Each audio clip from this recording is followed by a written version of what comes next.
गवन के राती जब ससुरा में गईनी हो ना बुझाए कवन गलती ही कईनी।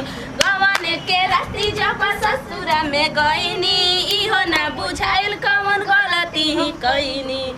आए हाय घर परिवार के जब मन रखनी, आए हाय घर परिवार के जब मन रखनी ततहबो सासु गरिया देबेली भतहर कटनी। ततहबो सासु गरिया देबेली भतार कटनी। ततहबो सासु गरिया देबेली भतार कटनी। तहबो सासु गरिया देबेली गोड़ दबनी हो दोनों बेरा जागी सैया के गोड़ दबनी।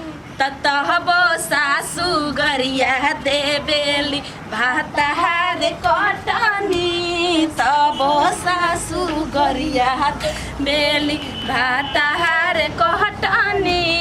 ततहबो सासु गरिया देबेली भतार कटनी। तहबो सासु गरिया देबेली भतार कटनी। गवन के राती जब ससुरा में गईनी इहो न बुझाइल कवन गलती ही कई। गवन के राती जब ससुरा में गईनी इहो न बुझाइल कवन गलती ही।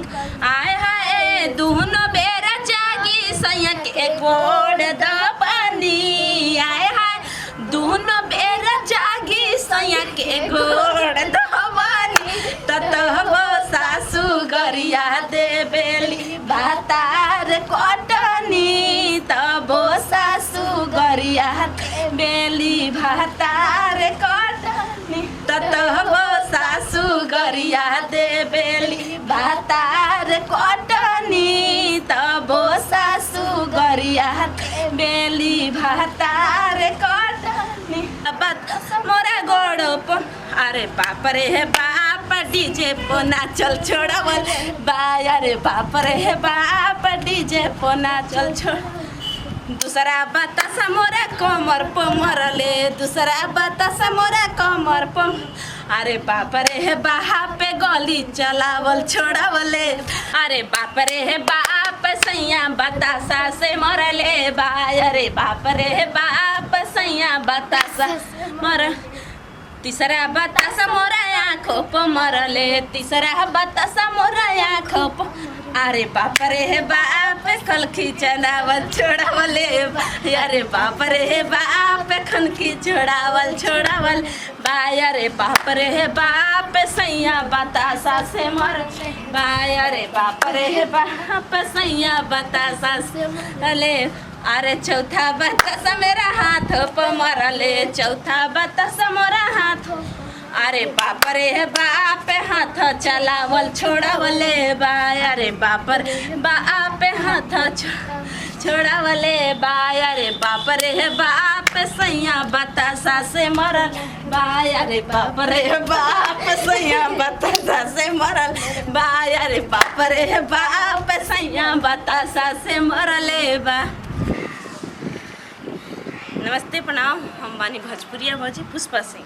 नमस्ते प्रणाम, हम बानी मोहमाया। तो देखनी हजा अभी एगो गीत गैनी हजा तो झूमर लगा के थोड़ा सी डांस कैनी हजा। तो मस्ती एगो वीडियो हमने के इंटरटेनमेंट बनैनी हजा। तो आसान पूरी विश्वास बा कि वो सबके अच्छा लागल हो।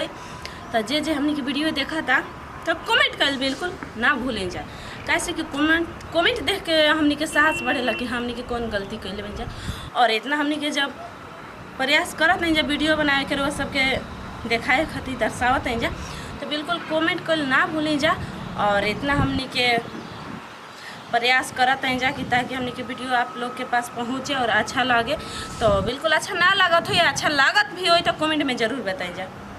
By by.